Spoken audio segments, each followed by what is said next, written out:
वसुतं देवं कंसचाणूरमर्दनं देवकी परमानन्दं कृष्णं वन्दे जगद्गुरुम्.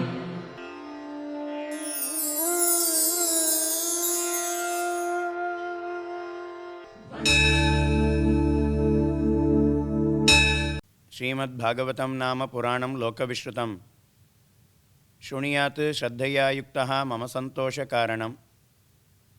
श्रीमद्भागवती वार्ता सुराणामपि दुर्लभा मेनिरे भगवद्रूपं शास्त्रं भागवतं कलौ. பாகவத புராணத்திலே துந்துகாரி, கோகர்ணன் இவர்களுடைய சரித்திரத்தை அனுபவித்து கொண்டு வருகிறோம். துந்துகாரி தான் செய்திருக்கக்கூடிய பாபச் செயல்களினுடைய பலனை அவன் அனுபவிக்கிறான். பிசாசமாக மாறினான். பலவிடங்களிலே சுற்றித் திரிந்தான். பசியோடு, தாகத்தோடு, மிக்க வருத்தத்தோடே, துன்பத்தோடே செய்திருக்கக்கூடிய பாபச் செயல்களின் பலனாக பிசாச ஜன்மத்தை அடைந்தான்.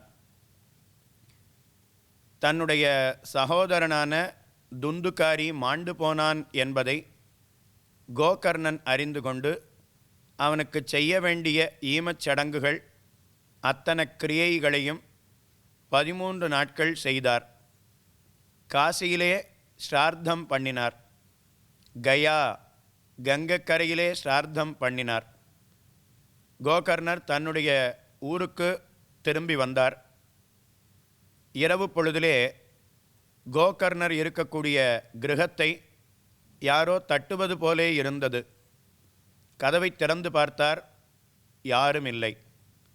மறுபடியும் படுத்து கொண்டார். கதவை தட்டினார் போலே சத்தம் கேட்டது. கதவை திறந்தார்.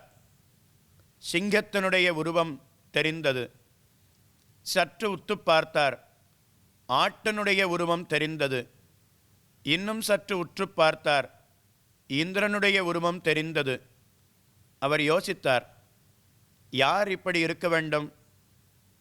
அப்படியே கங்கா நதியை, ஜலத்தை, தீர்த்தத்தை எடுத்துக்கொண்டு வந்து தன் கையிலே வைத்துக்கொண்டு பகவானை தியானித்து கொண்டு அந்த ஜலத்தை எதிர்த்தார் போல இருக்கிறவர் மேலே புரோக்ஷித்தார்.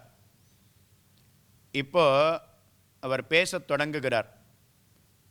நான் கோகர்ணரே, உம்முடைய சகோதரனான துந்துகாரிதான் நான்.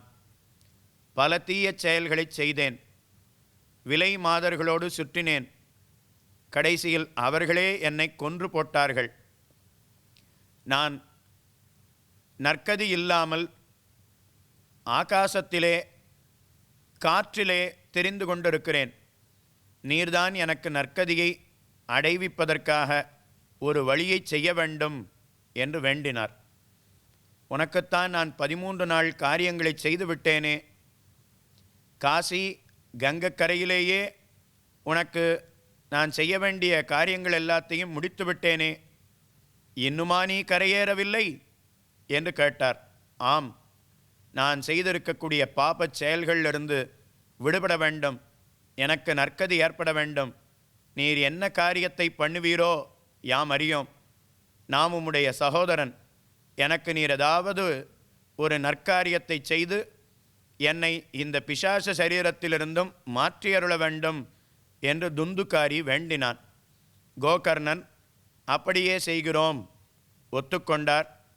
அந்த கிராமத்திலே இருக்கக்கூடிய பெரியோர்கள், வேதம் அறிந்தவர்கள், புரோகிதர்கள் பல பேரை அழைத்து என்ன காரியம் செய்தால் என்னுடைய சகோதரன் நற்கதி அடைவனோ அதை எனக்கு உரைக்க வேண்டும் என்று பல பேரிடத்திலே கேட்டார்.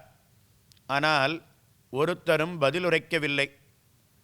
சில பேர் இதை செய்வது கடினம் அப்படின்னு சொன்னான். சில பேர் இது நாம் ஏதாவது சொல்லப்போக அதை இவர் செய்து அதனால் நற்கதி இவனுக்கு கிடைக்காமல் போயிற்றேயானால் நமக்குத்தானே பழி விளையும், அதனாலே சொல்ல வேண்டாம் என்று மௌனம் சாதித்தார்கள். பல பேரிடத்தில் கேட்ட கோகர்ணர் ஒருத்தரிடத்திலேயும் பதில் அவருக்கு கிடைக்கவில்லை. அதனால் யோசித்த கோகர்ணர் ஆகாசத்திலே சூரியதேவன் உதிக்கிறாரே, சூரியதேவனை பார்த்து தானும் வேண்டினார். ஹே சூரியதேவா, நீர்தான் இந்த உலகத்தில் இருக்கக்கூடிய அனைவருக்கும் சாட்சியாக இருக்கிறீர். உம்மிடத்திலே நான் வேண்டுகிறேன், என்ன காரியத்தை செய்தால் என்னுடைய சகோதரன் இந்த பாப்பச் செயல்களிலிருந்து விடுபட்டு இவனுடைய பாப்பம் அனைத்தும் விலகி இவனுக்கு நற்கதி கிடைக்குமோ அதை எனக்கு சொல்ல வேண்டும். சூரியதேவா, உம்மை வேண்டி கேட்டுக்கொள்கிறேன் அப்படின்னு பிரார்த்தித்தார். இப்போ சூரியதேவன் பதிலுரைக்கிறான். கோகர்ணரே, வேதமோ இதிகாசமோ பகவத்கீதையோ அத்தனை காரியங்களாலேயும் செய்ய முடியாததை பாகவத புராணம் என்பது சாதித்து கொடுக்கும். அதனால் 7 நாட்கள் பாகவத புராணத்தை எடுத்துரையும். இந்த பாகவத புராணத்தை கேட்டாலே, கேட்ட மாத்திரத்தினாலேயே, சொன்ன மாத்திரத்தினாலேயே, அமர்ந்த மாத்திரத்தினாலேயே, உதவி புரிந்த அதே செயலாலேயே உம்முடைய சகோதரனான துந்துகாரிக்கு நற்கதி கிடைக்கும் சூரியதேவன் சொன்னார். அப்படின்னா பாகவத புராணத்தை சொல்லுவோம் என்று கோகர்ணர் தானும் சொல்லத் தொடங்குகிறார். அந்த ஊரில் இருக்கக்கூடிய அத்தனை பேரும் வந்தாளாம். யாரெல்லாம் இதுவரைக்கும் பாப்பம் செய்திருக்கிறார்களோ அவர்களும் வந்து உட்கார்ந்து கேட்டாளாம். இப்போது அந்த துந்துகாரி தான் உட்கார்ந்து கேட்கணுமே, எதிலே உட்கார்ந்து எப்படி கேட்பது? அவனுக்கோ பிசாச சரீரம், காற்றடித்ததுன்னா அடிச்சுண்டு போயிடும். அதனால் எங்கே இருப்பது பார்த்தா பக்கத்தில் ஒரு மூங்கில் இருந்துதான். அந்த மூங்கிலில் 7 கணு இருந்தது. மூங்கிலினுடைய கணுன்னு சொல்லுவோம் இல்லையா, மொழி அப்படின்னு சொல்லுவா. அந்த மூங்கிலினுடைய கணு இருந்தது. அதுக்கு கீழே ஒரு துவாரம் இருந்தது. அந்த துவாரத்துக்குள்ளே புகுந்து இங்கிருந்து கொண்டு நான் கேட்கிறேன் அப்படின்னு சொல்லி ஸ்ரத்தையோட தானும் கேட்டான் துந்துகாரி. கோகர்ணர் பாகவதத்தை சொல்ல அந்த ஊரில் இருக்கக்கூடிய எல்லாரும் வந்து உட்கார்ந்து கேட்குறா. வேளாளராகட்டும், ஸ்திரீகளாகட்டும், அந்தணர்களாகட்டும், க்ஷத்திரியர்களாகட்டும், எத்தனை காரியத்தை செய்பவர்களாக இருந்தாலும் தங்கள் காரியம் எல்லாத்தையும் நிறுத்திவிட்டு கோகர்ணர் சொல்லக்கூடிய பாகவதத்தை கேட்போம் என அவள் அத்தனை பேரும் வந்து அமர்ந்தார்கள். முதல் நாள் கதையை முடித்தார். முடித்தவுடனே அந்த மூங்கிலினுடைய கணு பட்ட பட்ட அப்படின்னு வெடித்தது. 2வது நாள் கதையை முடித்தார். 2வது கணு வெடித்தது. 3வது நாள் கதையை முடித்தார். 3வது கணு வெடித்தது. இப்படி 7 நாட்கள் பாகவத புராணத்தை சொல்ல 7ஆம் நாள் கதை முடிவிலேயே இந்த மூங்கிலினுடைய 7வது கணு அது வெடித்தது. அடுத்த க்ஷணம் துந்துகாரிக்கு நற்கதி கிடைத்தது. ஆகாசத்தில் இருந்து விஷ்ணு தூதர்கள் ஜெய ஜெய, போற்றி, மங்களம், பல்லாண்டு என்கிற கோஷத்தோடு தானும் வந்தார்கள்.